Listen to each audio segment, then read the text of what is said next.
mention this example, which is a more extreme and less realistic one, but one that I think is a real challenge to the Humean view of reason. If you can accept the example, it becomes very difficult, I think, to continue to maintain that reason is just a matter of acting on your desires. So the person with Future Tuesday indifference has this, in most respects, a set of desires that's normal, that's like ours. That is, given a choice between experiencing a mild amount of pleasure today and but having to pay the price of great agony for it tomorrow, they would say, no, I won't have the mild pleasure now because I know that that will lead to great agony tomorrow, and that's going to be far outweighing, just in terms of the cost-benefit equation that some of you mentioned, that's going to be far outweighing the value to me of the pleasure that I'll have. However, in acting in that normal kind of, and we would perhaps incline to say rational way, there is one wrinkle that this person has. He doesn't care about what happens to him on any future Tuesday.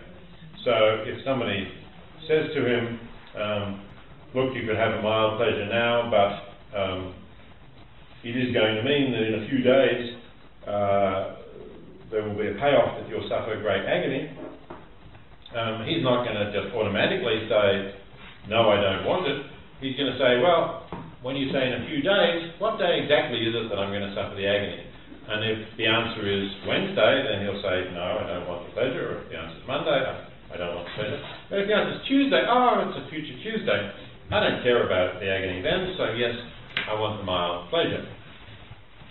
Now, this person, again, like the smoker, is not making any factual mistake. It's not that he thinks when the agony occurs on a future Tuesday, it's not going to be agony. He's not thinking, I'm going to enjoy that because I have some peculiar makeup that means that agony doesn't bother me on Tuesdays. In fact, the agony, when the Tuesday comes around, so he says this, he says, sure, I'll take a pleasure, mild pleasure now. I don't care about the agony that's going to happen on a future Tuesday. Tuesday comes around, it's no longer a future Tuesday, it's now a present Tuesday, and a present Tuesday is for him exactly the same as a Monday or a Wednesday, so he suffers the agony fully. He hates having that agony, but because he has a certain set of desires, when you ask him about this at any previous stage, he just is indifferent to it.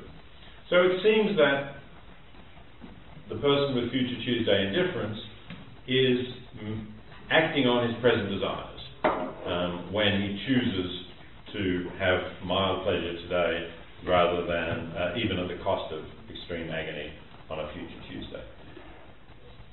And yet it seems, you can comment on this, but it seems to me clear, and certainly seems to Parfit clear, that he's acting irrationally.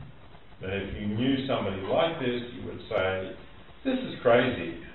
There's nothing special about Tuesdays or future Tuesdays that should lead you to discount the agony that you experience. You know that when the Tuesday comes around, you hate it, you wish that you weren't experiencing this agony. So it's just nuts of you to have this weird desire, and even if you know that you have the desire, you ought to not act on it. A rational agent would say, I have this weird desire, but I appreciate that I'm going to suffer agony on next Tuesday, and so the rational thing for me to do is to forego the mild pleasure today in order to avoid the agony on the future Tuesday. So let me just, having put that example out there, ask, do you agree? Is this a decisive counterexample to Hume's theory of reason in action? Is this a clear case where reason does have something to say against you just acting on your desires? It's not just a slave to the desires, but it actually has something to say that says you ought not to be acting on this set of desires that you have anyway. If you some other desires, it's okay, but not this one. Sebastian? What I find striking with that example is maybe the future is too far away, but if you think drinking alcohol, having a hangover, or going on a massive rave and taking too much ecstasy, you basically know the pleasure is going to be there, but you know the coming down will be even worse. And thousands, millions of people do it on a daily basis. So is that then the conclusion that we're all completely irrational? Or I tend to believe that everybody acts intrinsically in a rational way, so I have a problem with that argument. Yeah, so, exactly the two options that you mentioned are possible here. We could say, well, what this shows is that most people are irrational in not giving sufficient weight to the future. They don't have the particular curious set of indifference of the future Tuesday indifference person. But most people don't give sufficient weight to the future, and what you've talked about is one example of that. There's a variety of other examples. I mean, why do we need to have legislation to get people to put their seatbelts on in cars? I mean, that may be an irrationality about, it is certainly future related, but it's also about low risks of accidents. We seem to be irrational in where it comes to avoiding future harms, where what we can do is at very low cost prevent a low risk of harm. So you could say people are irrational, and that belief that you mentioned, that most people are rational most of the time, is just not a well-founded belief. Or you could say, look, the case of the people taking ecstasy is not quite like the future Tuesday guy, because maybe they do get, maybe the way that you just explained the amount of pleasure they get. So basically it's not a zero-sum game, the pleasure is higher than the... Possibly it is, yes, or possibly at least they imagine that it will be at the time they take it. So it's not as clear-cut an example, but it could be an example. The way you said it, do you mean that you evaluate at the same point? That if you say that somebody is irrational, that means that there is something wrong with him or her? If he is irrational? Yes. No, absolutely not, because I don't know, but I enjoy drinking, and I often drink too much, and I have a terrible hangover. But I still like to... But let's say that you are irrational. What does it mean in the language we use? What does it mean that a person is irrational? What goes with the word irrational? Is it silly? Is it bad? Is it stupid? What is it? I mean, I don't think that it's a judgment of care. I think that when we're deliberating on whether or not these decisions are rational, I don't think it contains simultaneously the implication that that person is not capable of rationality, or that it's like a lapse in judgment. I think it's something different. And to your question, I think that this example does provide a definitive counter-argument to Hume's thesis, insofar as it posits the kind of rationality which can broker between desires, not be entirely subject to them. Okay, good. That's interesting. Anybody want to defend Hume on the basis of this example? Anybody disagree with Alex and say, no, this is not a definitive counterexample to Hume's theory of reason? I can disagree with myself. I understand, like, you can see the attraction of the Humean theory. Yeah, well, I could also say that the rationality which brokers between desires is itself, an expression of a certain desire, and so on. Like, you could always submit reason to the aims of passion, or you could always situate passion or whatever beyond, as inaugural to reason. But I don't think that that's necessarily a move that you have to make in this case. I think that if you accept the terms of the argument in the second case, you do posit a kind of rationality which can say, okay, even though that which can broker between desires, and I think that places it above the kind of subjection to desire that was the basis of Hume's argument. Should we care to be irrational? So you were asking, well, in our daily language, Yeah. how do we tend to think or describe people who are irrational? Yeah. And there's always this moral valence, like this. It's absolutely intertwined with how we think about character. I think I mean, being rational is what makes us human, right? Animals aren't rational, typically, I think, in our daily talk. So, you know, to be irrational is to not be quite human. You know, I think. So Sebastian is not quite human because he's a bit irrational and he's drinking out. I mean, and this is where, like, to come back to addiction, I mean, like, this was the problem of addiction when it became medicalized in the 19th century. It's like, well, you know, what's going on here? These people are, like, you know, they've got these pathologized wills, and, you know, like, they're clearly, they're slaves to their passions, you know, and all these different ways of dehumanizing. I'm not saying that I necessarily think that, because of course you can describe a context that is quite irrational, and any kinds of decisions we make are going to be fairly compromised. But I think in our daily talk, it's a very interesting point about the discourse of pointing somebody else and say you are irrational, and therefore none of what you ever say can be part of the mainstream discourse. So it's also, when you speak about rationality, it's also what do you do with people who are irrational, who are there, but are they just all crazy? Should we put them into asylums? Or take an example of Breivik. Yes, are you following the things that is happening in Norwegian? So the first question they asked, was he irrational when he acted? Right? Of course, that's a matter of law and so on. But there was something more behind it, because if a person is acting crazy, there is a question: how can you value what he has done? Right? If he was completely insane, that can you say that he's really that he can be blamed for that? And the interesting thing is he did this entire manifesto as well. So I think, I didn't read it, but Weird Delusional Manifesto, he acted rationally within it. So he laid out and he followed it. Previous question about... So he's really not crazy. He acted rationally inside his framework, which we can say is slightly crazy. Just also to present the other pole of what's being discussed here, that to be human is to be rational. When you become too rational, you're no longer human also. you become a robot. Was that? You become a robot. You become a robot with the uncanny valleys and all these things. I don't think it's binary opposition here. That's, I think, an important thing to remember. Like, you can't say to be human is to be rational, and to be irrational, you stepping away from being human. I don't think they're not opposing terms. So let's have an example of being too rational to be human.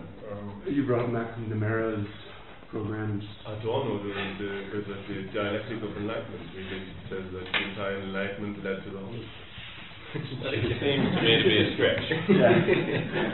To be a stretch. I mean, McNamara is an interesting example, though. I mean, do we have to actually agree with McNamara that the problem was excessive rationality? I mean, well, that was his problem, I would argue, but not necessarily the world's problem. I mean, he was rational, again, I guess in a way like Breivik, not, you know, we may not have think it was quite the same way because it may perhaps seem to make sense, but within the framework that, well, communism is an extremely bad system that is cruel and oppressive, which you could certainly find quite rational people agreeing with. Secondly, if the communists win in Vietnam, there will be this domino effect and they will spread down through Thailand and Malaysia and take over a lot more of the world, will become communist. Thirdly, therefore, we have to sort of fight them in Vietnam to stop this happening. And fourthly, well, given that, we want to fight them as efficiently, as effectively as possible, maximize the kill ratio or whatever, you know, ways of thinking of it. I mean, within those, you know, that makes a certain kind of sense. There are things that you could object to in terms of those reasoning, and a lot of historians at the time, or people who understood Vietnamese culture, said, you know, this is not just a sort of global totalitarian communism spreading. This is relating to particular things that are happening in Vietnam and Indochina and things through that. And of course, you know, there could have been more concern for what this is doing to the Vietnamese people. No doubt there could have been that. But I'm not sure that it's right to think of him as excessively rational, rather than as having perhaps not made some of the right rational judgments in terms of what what the consequences of this are going to be. It might have been a bad example. Yeah, it's a complicated example in terms of the facts. Just on a more simple, experiential, everyday understanding level, you meet someone who just is mathematical about their decisions, and it starts to make them feel a little uncanny or overly sort of economic thought processes, for example. Maybe someone who actually calculates the utilitarian calculus, like if they say, oh, a banana might give me 3 units of pleasure, but someone who sits down and writes that out, that would be an example of, I mean, it's abstract, but I think the Future Tuesday example is abstract as well. Sure, yeah. But the dentist example is not. I mean, if you think that you have a toothache, a slight toothache, and you say, oh no, I will not call my dentist today because I have other things to do. I know that in future I will have much greater pain, right? But I don't care, right? If you think that the person is acting irrationally, and if you add to that that it is bad that he's thinking, that he's irrational, right? Then we go to morality, that we have this link that that Mika posed at the beginning, right? That we have rationality on one side and morality on the other. And if we agree that the person who doesn't call his dentist behaves irrationally, so we reject Hume, then we can ask whether we have some objective reasons that are independent of our desire for action. Do you think so? I would kind of say not necessarily, like even that though, like for example before when you said like, you made a comment about maybe we shouldn't say that all desires or appetites should be carried as far as, or just be allowed to reign free. Well, I'm not going to necessarily disagree. I would say like even at the base level, that implies a certain like the implications of these are a lot of assumptions about what life is, and that, for example, life, I mean, again, it's positing the pain and pleasure as the objective sort of thing, which you can't really do except practically. Like, there's no, like, if you're going to say, well, pain and pleasure are the objective right and wrong, then, you know what I mean, it's a practical statement unless you can ground it in something else. Well, that's this afternoon's class, in fact. Actually, we'll talk about whether you can ground ultimate values, including pain and pleasure, this afternoon. So let's put that one on hold for a moment and see whether we go with this idea of objective reasons. Can we talk just briefly about military service, for instance? Someone makes the choice to enlist in military service in the war on terror. Either, they stand the chance of dying in combat, or upon return, as is well known now, they're likely to encounter effects of PTSD. How does that fit into this? Because there's also an element of coercion in it. But we need to know a bit more about the story, don't we? Why are they volunteering for military service? What? Yeah, they could just want to shoot guns and kill people. That's right. I mean, maybe they want to shoot guns and kill people. Maybe they want to stop tyranny conquering, taking over other countries and repressing innocent people. It makes a difference. But even if they survive combat, it's likely going to be the case that they will have lasting effects of combat that is pretty agonizing for those that are experiencing it and resulting in suicide. But are you assuming a self-interested perspective here? Right? I mean, I was trying to suggest that, well, there certainly may be, as Greg said, they may just enjoy handling guns and like shooting people.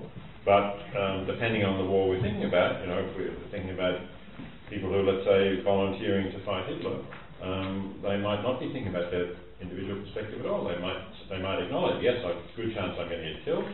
Also, there's a good chance that if I do survive, I'll have lots of stress and trauma from the terrible things that I've seen. But the most important values that I hold about, justice and fairness and protection of the innocent and freedom and so on are at stake, and the combat of global significance.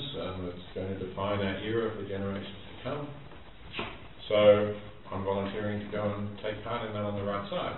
But that, I mean, coming to believe in those things is quite an active process on the part of those that are trying to get people to enlist. Focusing in on poor communities, using gaming systems to make it seem, you know, quite fun to be involved in. So you're talking about recruiting for the army today, perhaps in the United States or somewhere, are you? Rather, you're not thinking about recruiting for the army in 1939. Well, sure. I mean, propaganda plays a huge part in it. It played a huge part, but I wouldn't say that. I wouldn't say that the people who were doing it were kind of deliberately trying to mislead people about what was happening.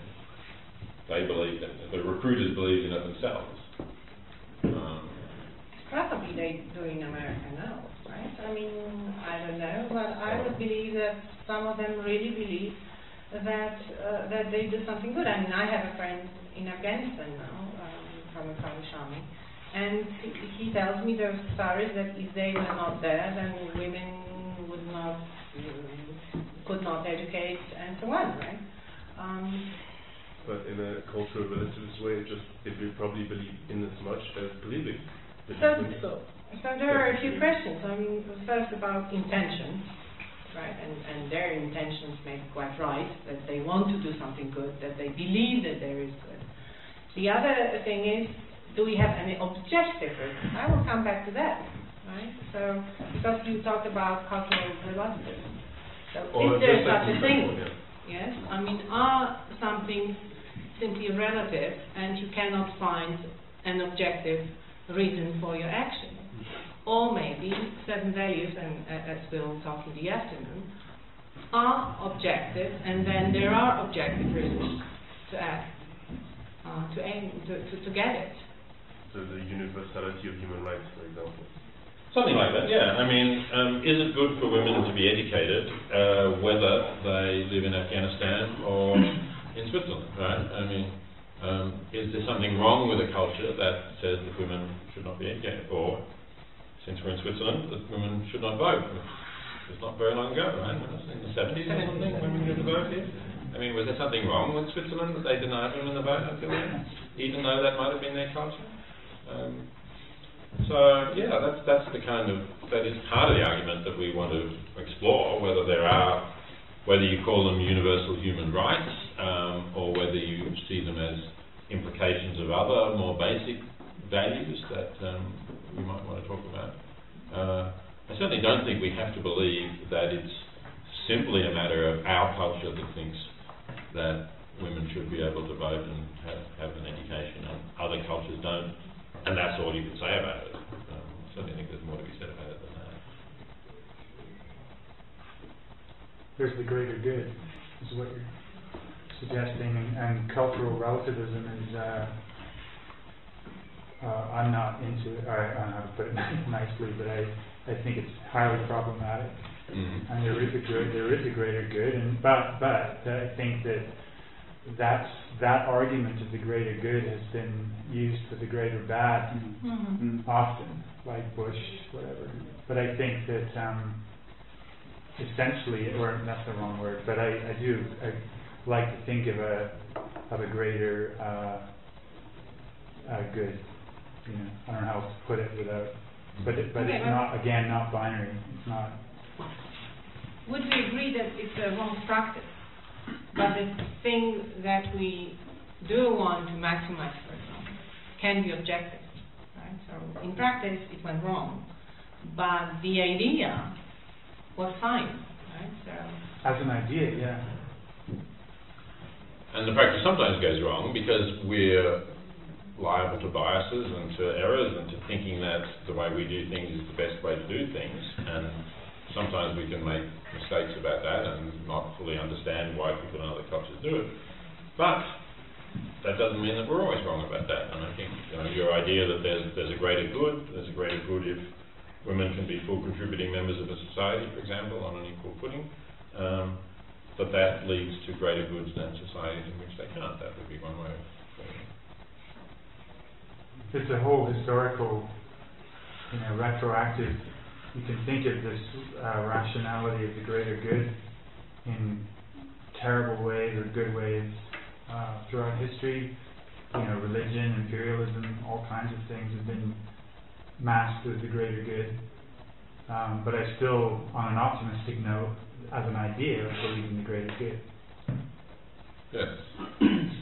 Yeah, exactly. And I think people are they're both deluded about the specific beliefs, and their self-interest will make them likely to accept a view of the greater good, which is convenient for them, that fits their self-interest. So, Spaniards justified conquering the New World because these people were heathens, and the only way that they would go to heaven would be if they were converted to Christianity. But of course, it was very convenient that meant that the Spaniards could take all the gold and ship it back, and get them to work for them on the plantations and so on. So yeah, there are certainly many cases like that, but I think we don't have to think that all of the cases are like that.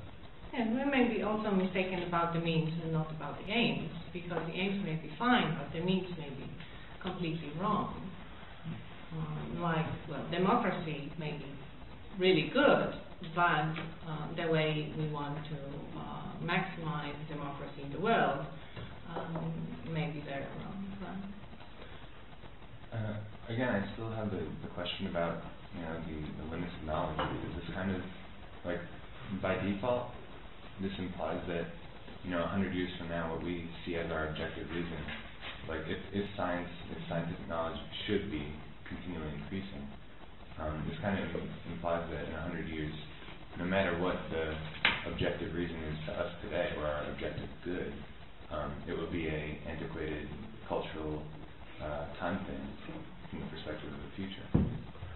It'll be antiquated, but how much of it will be wrong and how much of it will be right? Okay, we don't reject everything. Somebody mentioned the Enlightenment before, and Adorno's claim that the Holocaust comes from the Enlightenment. Well, my view would be that the Enlightenment got a lot of things right, and yes, we can look back and we can see that as an antiquated set of beliefs, and in some way we might say their faith in reason was naive. They didn't really understand human nature properly, and they didn't foresee, for example, the rise of nationalism, which they would have considered irrational.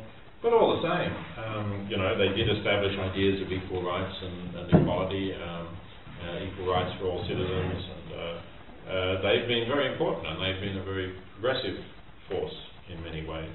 So I think what we have to hope is that we are building on taking the elements that, in a century or two hence, people would think of were important ones and the right ones, and that we are minimizing the ones that they would think of as the wrong ones. I mean, that's our struggle, and we can never know that we're right in doing that. Even though, isn't it kind of, like when you said we have to hope that we're building on what they will think are the right ones, like it's almost as if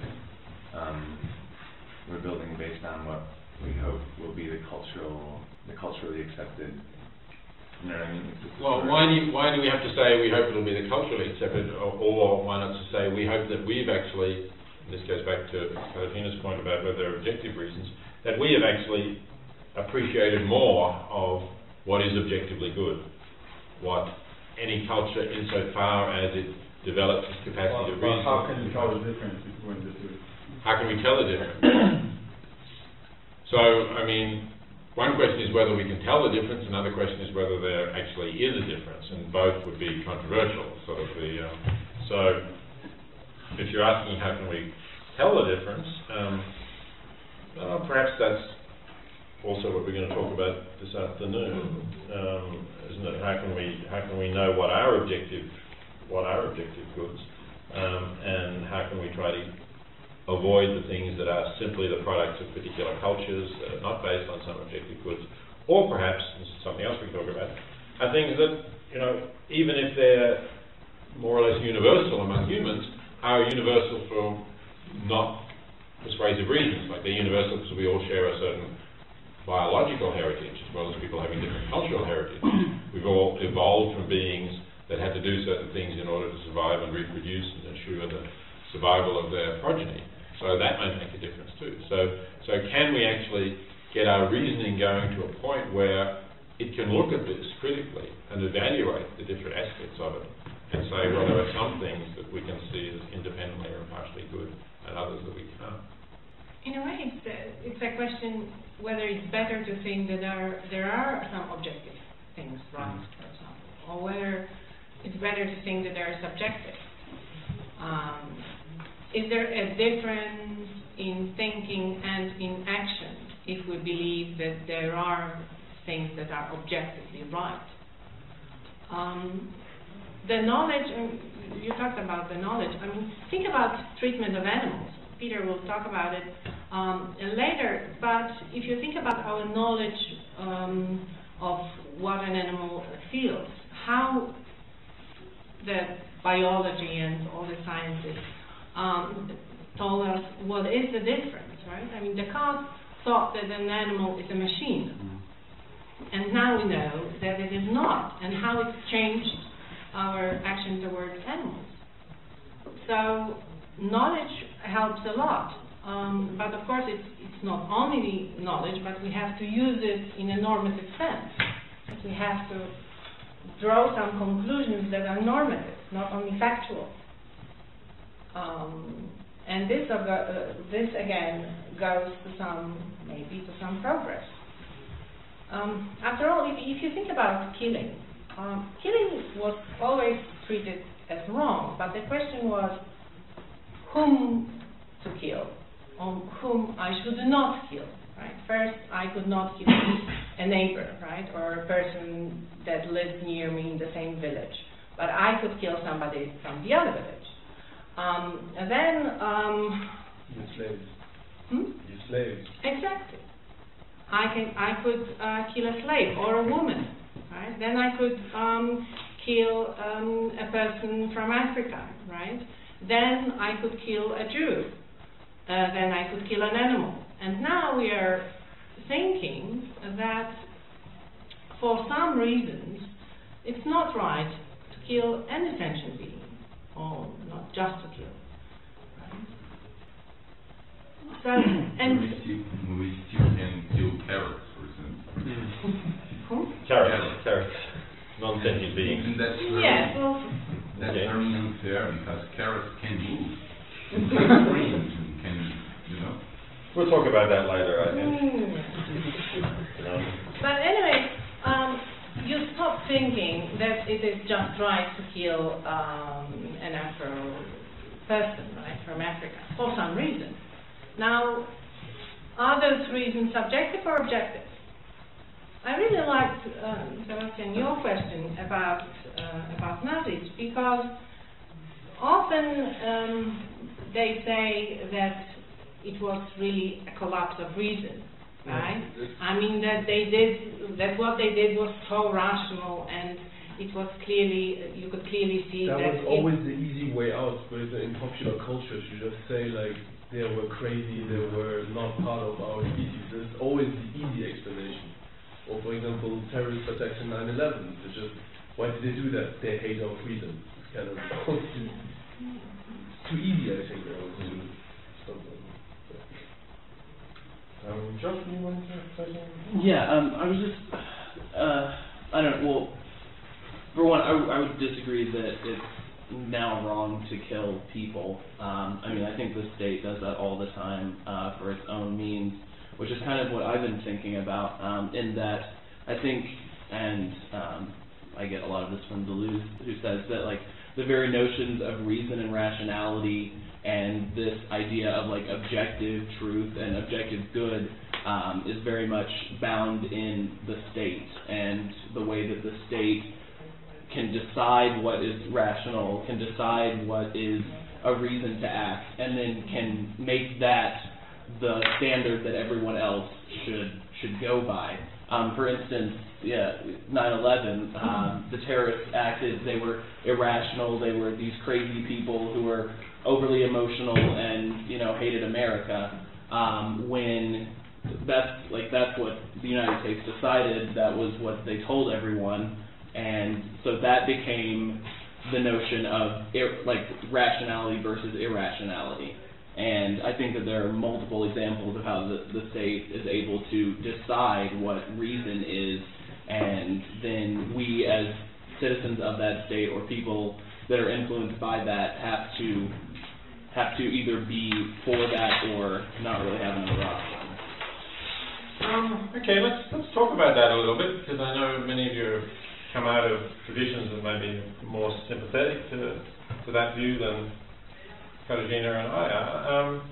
Again, I think we want to distinguish the factual claim about, do states influence people's views about what is a normal or rational view, and no doubt they do to some extent, from the question, is there a view of what is rational or irrational, which is independent of the state, and by which we can judge what the state is doing. And I'd be ready to accept the first to a degree anyway. I don't think obviously to an all-determining degree.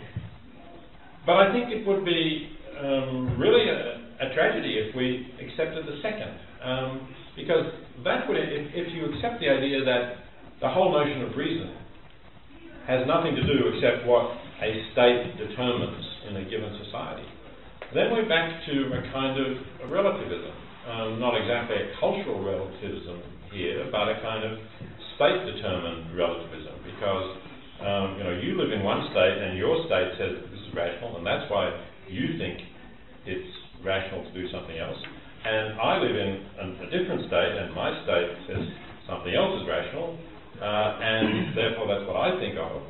And there's nowhere to go in terms of having a discussion or a dialogue between us. It's just like a shouting match, or it's about like, although it's much more important, it's a bit like have a current example of what's going on. It's like a football match, right? I mean, you barrack for Poland and I barrack for Greece, let's say. So, here we go to the football match, and I'll say boo when the Polish player, in my judgment, trips up the Greek player, and you'll say no, that was a fair tackle, and we just fighting each other. There's nothing more we can do. Now, that doesn't matter too much if it's a football match. We go there and we have a bit of fun, and at the end we, have a drink and we forget about it.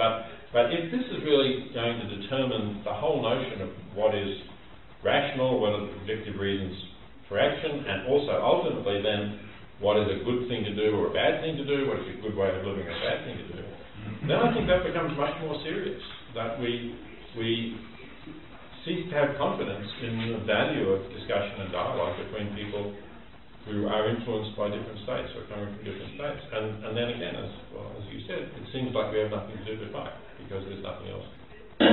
Well, sure. I think that's the problem of today, right? Is that diplomacy is thrown out the window, and the person with the most guns is who gets to decide what's right. But are you saying now that simply the world is unjust, right? And you want the world to be different, or you say that whatever happens is right because people want that? Well, I think that that there's a possibility for a world in which it's not determined by state actors that get to decide because they have the most guns what is right. But I think that that's not necessarily the current situation. Yeah, okay, but then again we get back to this point, which just Katarzyna is raising. So you still must have an independent ideal of rationality or what's good or right to be able to say the sort of things you're saying. You're not just saying, I come from a state that thinks that diplomacy is better than fighting. And somebody else says, I come from a state that thinks that fighting is better than diplomacy. Okay, so it's fine, right? You can just be unsatisfied, indignated. So you don't have an idea of how society should be, but you just not agree with it, and you're not satisfied with it. But isn't there really a difference? I may really not be satisfied with the match yesterday, as I am not. And I am really not satisfied that people are dying in Africa of hunger. But is it the same unsatisfaction? Is it the same feeling? I feel pity here and I feel pity here. Is it the same? Is it about the same thing? I think that's not the same kind of insatisfaction, because you're not feeling this. If you were an African woman, and if you were breathing the air, the pain were really hurting you. No, I'm really, maybe just today I'm more dissatisfied with polls than with people dying in Africa, right? Maybe that's what I feel, but is it right? I just think it's really helpful to keep in mind from a methodological perspective the distinction that was already made between explanations and justifications.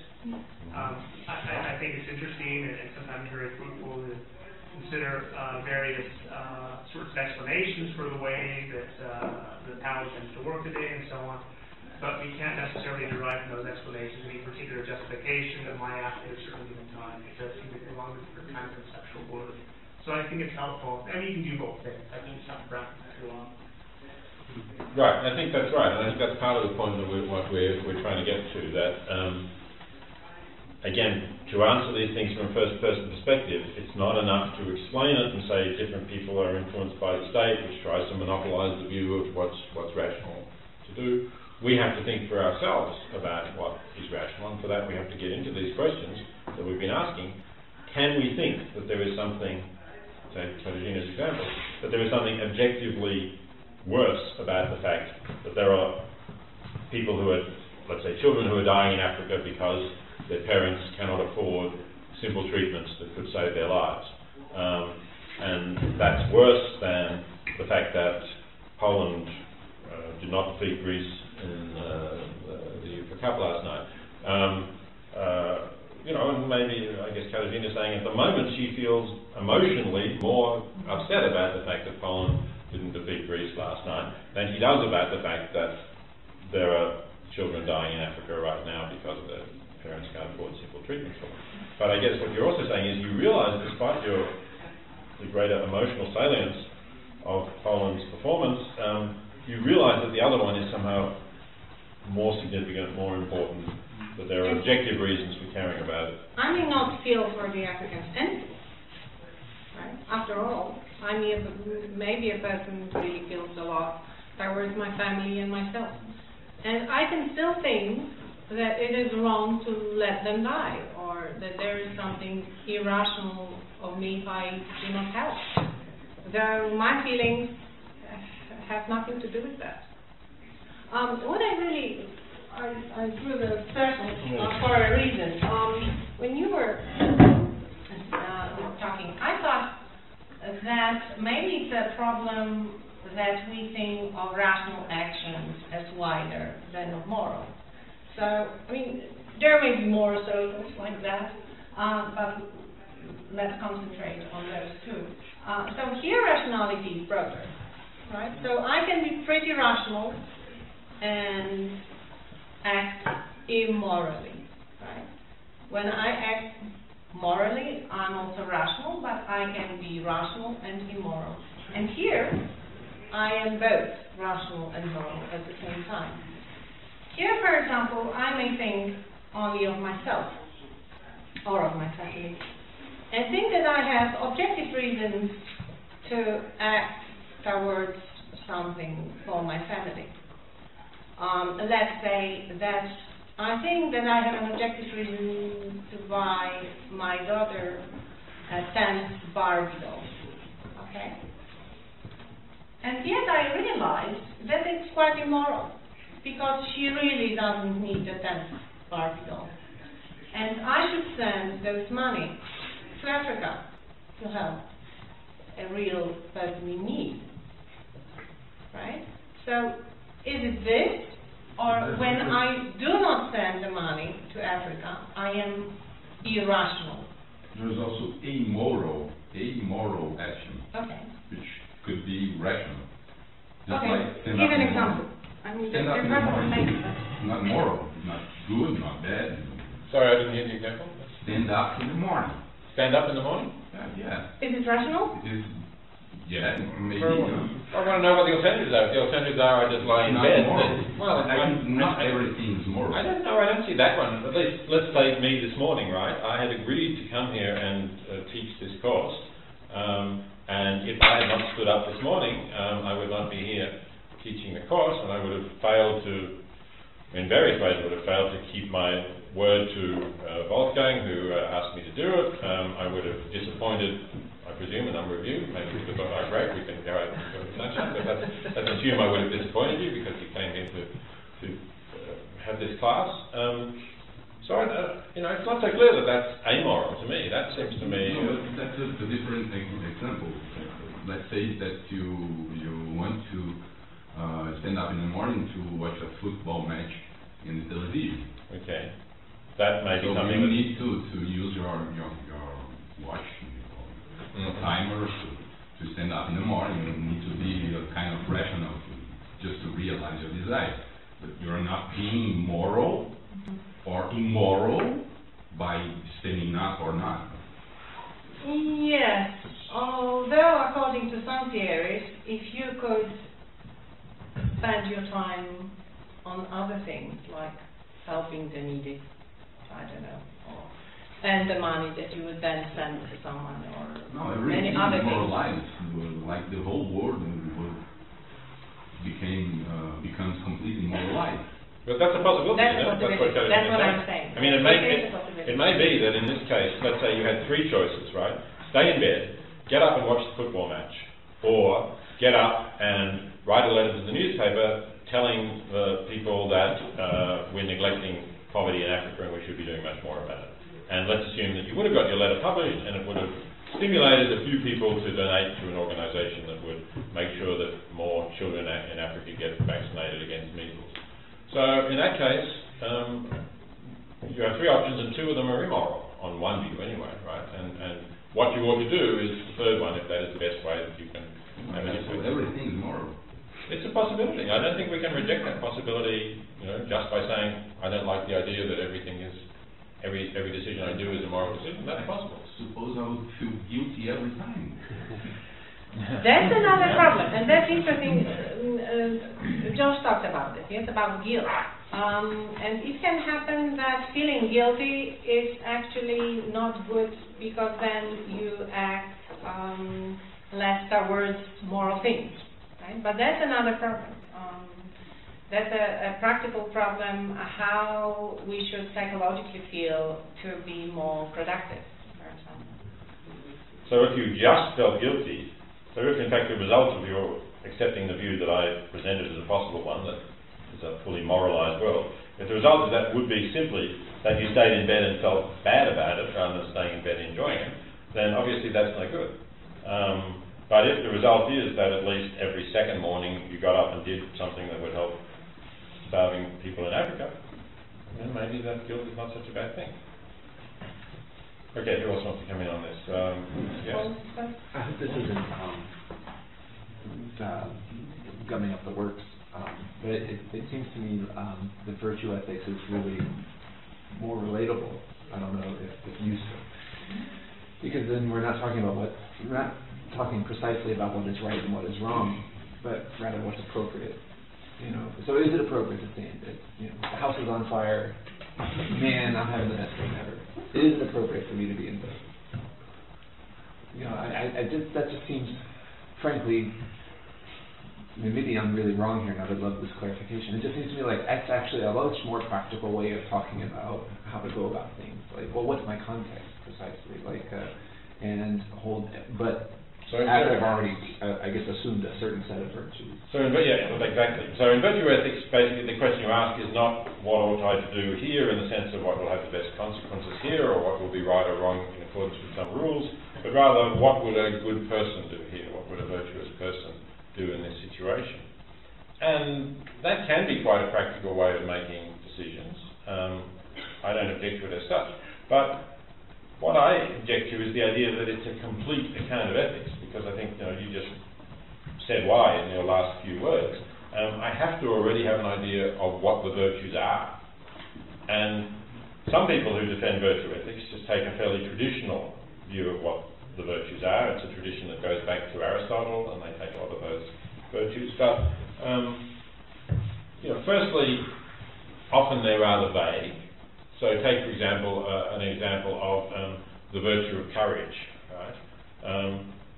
Aristotle has this idea that a virtue is the golden mean between two extremes. And that's an example, because courage stands between, on the one hand, cowardice, which is a vice, but also foolhardiness, I mean, some people who are just crazy brave, who we also think that that's not a virtue. They take extreme risks for where the payoff is not going to be that great anyway. So we have a notion of the virtue of courage as sitting between these two extremes, but really when we say, well, what's the mean between the two extremes, we're looking for something that is generally going to have good consequences. That you are going to have the courage to do things that are important and good even if there's some danger, but you're not going to throw away your life for some trivial purpose. So it's looking at the consequences in order to decide what the virtue is. And I think a lot of virtues are like that. So that's why I'm doubtful that a virtue ethics can be a complete ethic. I think it has to decide what the virtues are, but for that it has to have a notion of what consequences are that you're going to take as good or bad. And on that basis you can decide how they are. And then maybe, yes, in practice, rather than try to work out the consequences of everything you do, which might be impossible or might be very cumbersome, you might say, well, look, you could be a good person and still stay in bed every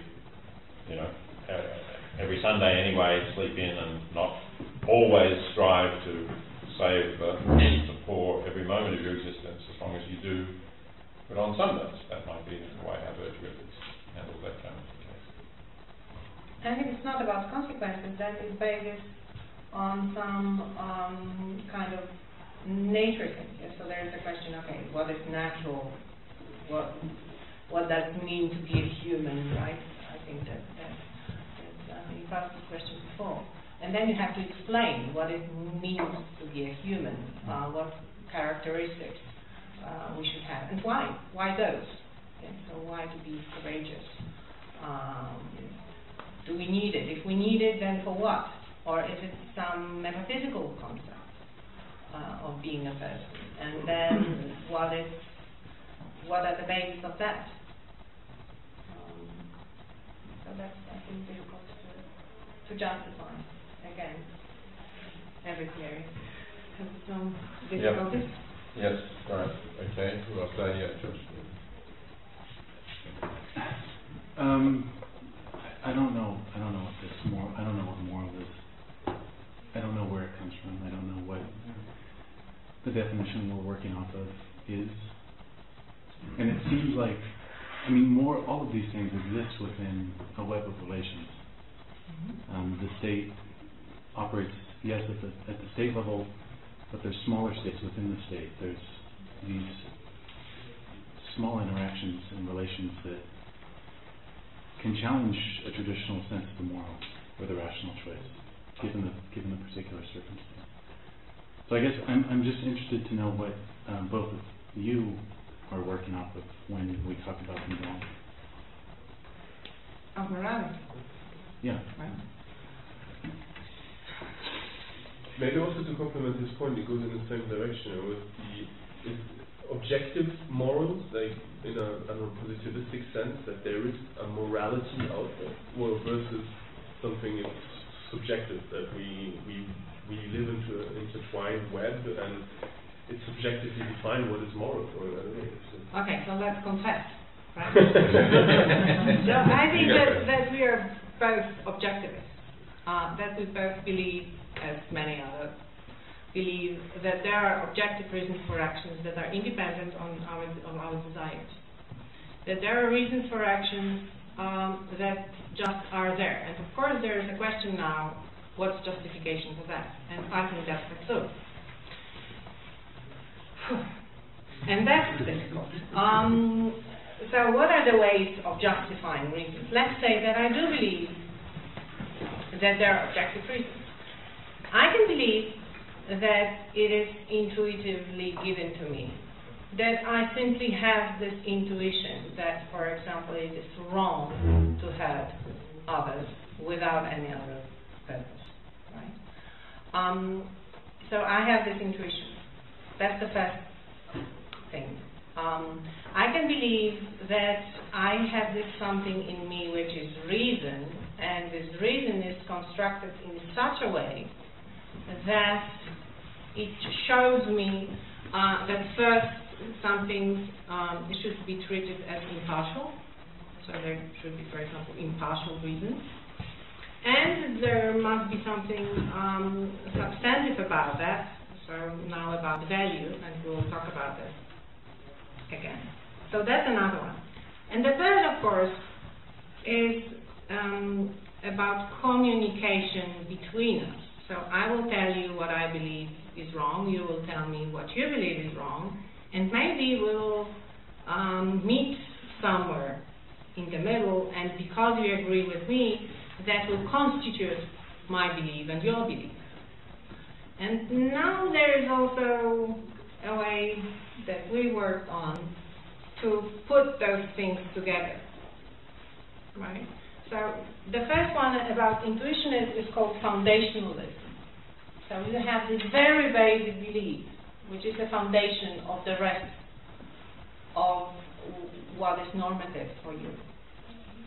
And the other is about coherentism, right? So it's about how we talk together and justify things between each other. And what we did, we wrote the chapter on justification, is we put those things together. So on the one hand, you have to have some basic beliefs that you think are right. And actually, from a psychological perspective, I believe we all have those beliefs, that we could not live without them. That even if we hesitate, and even if we sometimes are not sure about it, we could not act otherwise.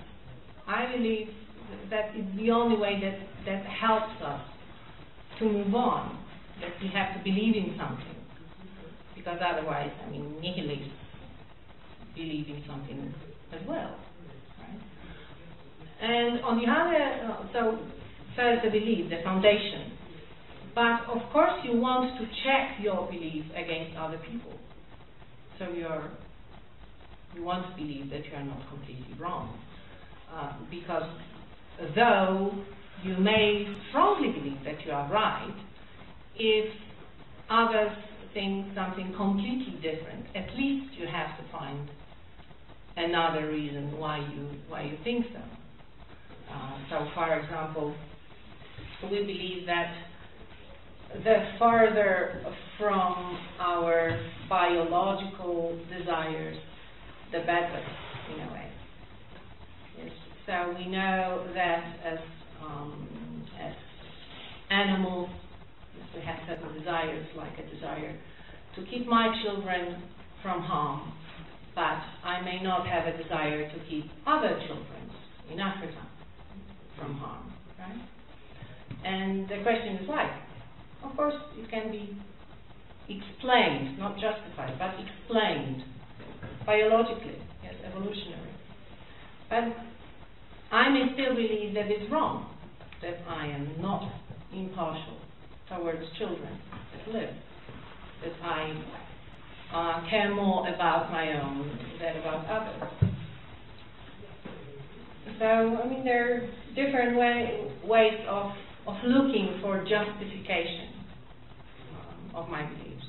So the way you found your justification is subjective, but you act as if they would be objective in the sense of universal, but you're ready to readjust them according to other information you get.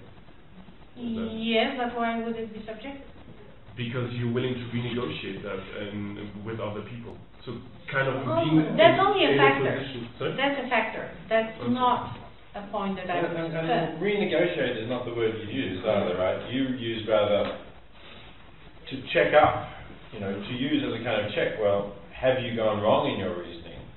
And the fact that other people who, if they are sort of also clear thinkers, trying to think independently about this, the fact that they take a different view is, I think Katarzyna put it, a reason for me to go back and think harder about whether I got it right. But it's not as if I have to somehow negotiate a compromised position between them and me, and that therefore truth is just a matter of whatever the compromise ends up. It might well be that I'm right and 6 billion other people are wrong. That's a possibility, at least on the kind of overall view that we're talking about. So that's why, it's ultimately a view that tries to find objective foundations, even though it also seeks, Kasher described as coherent, it seeks coherence between a whole set of beliefs, but that's not the final test of whether you've got it right or not. So this check can change the result. It can change the result in the sense of thinking that maybe you were wrong, or you need to check up, you need to think about it. Yes, it can change the result, but it's still in order to try to get to. Sorry. If you have already find the foundation, how can you? If you can be certain that you found the foundation, then you wouldn't change the result. But the problem is that we have no method of. The foundation depends on another one. Right. You are never fully certain, right, of the absolute universal certainty of the foundation. So you thereby seek coherence with others as a means to test whether we act, as a means to check out, have we actually got to the true foundation, or are we somehow being deceived or misled us, fooling ourselves? So it's almost as if even if there is, there might be an objective truth or reason, but we can't fully know it. That's possible. Yes. Yes. I think it helps if we don't think in white and black terms. That works something, but it's not that we know everything. Right. Michael wants to. And this objective thing that we're going towards, I just wonder where you locate that as an ideal somewhere, or within us that we've reached. We're trying to return to it within ourselves, or return to it within the community, or really like that. That's a very interesting question. I mean, we don't locate it in a sense of, certainly we don't locate it as it must somehow be within me, and we don't locate it as it must somehow be in my community. I guess what we're saying is we're looking for universal truths of reason, and they're timeless, and they are not located geographically anywhere. Right? And if you want parallels, look for truths of reason elsewhere. Now, it's somewhat disputed what might be universal truths of reason in philosophy elsewhere, but, for example, look at the idea that if P is true and if Q follows from P, then if P is Q, then if you give me P, then Q follows, right? So that's a law of reason, we would say, that we use in our reasoning. And if you ask, well, where is that located? It's certainly not located in me, and it's not located just in Australians or Westerners or whatever. I would think that if there are other reasoning species elsewhere in the universe, they would also understand that if P then Q, P, so now you know that Q is also true. And I suppose what we're saying, although obviously it's another step, it's harder than the simple laws of logic, is if it's wrong to cause agony to a sentient being for no reason, some way, without some countervailing good that's being achieved, then that's a truth of reason which is not only true for Australians or Europeans or human beings, but would be true for any rational being as well. That makes great sense. I wonder then, it seems like we intuit that rationality that you talked about, that sort of algebraic rationality. And then, can't we put that within something that we can first eat within ourselves? But that seems kind of contrary to what you're saying. Is that right? Totally misrepresented? I'm not sure I've understood what's contrary. I mean, that we have it within ourselves and that we can't actually get at is just an inevitable aspect of our situation. That what we're talking about is trying to understand, firstly, if there are objective reasons, and secondly, if there are, what they are. And that's a decision that we have to reach, as Katarzyna said, perhaps through sort of some fundamental intuitions, things that strike us as self-evident, we can't deny. In the same way as some of the truths of logic strike us as self-evident, we can't deny. What is interesting is that we take as a possibility that something may be right, and I will be psychologically unable to do that. Right? So there is also a great distinction between that. Let's take an example of children. I may love my children so much that I'm psychologically unable to help other children. Yes? Let's say that's probably a possibility.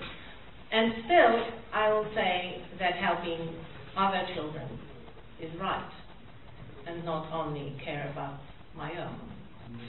And that might be true even though you live in a society that says you have no obligations to children and strangers. Exactly. So what is right does not depend either on what I feel, really, nor on what society thinks, and nor on what I'm psychologically able to do. Then, I'm trying to follow the thought. Does that mean that this objective good is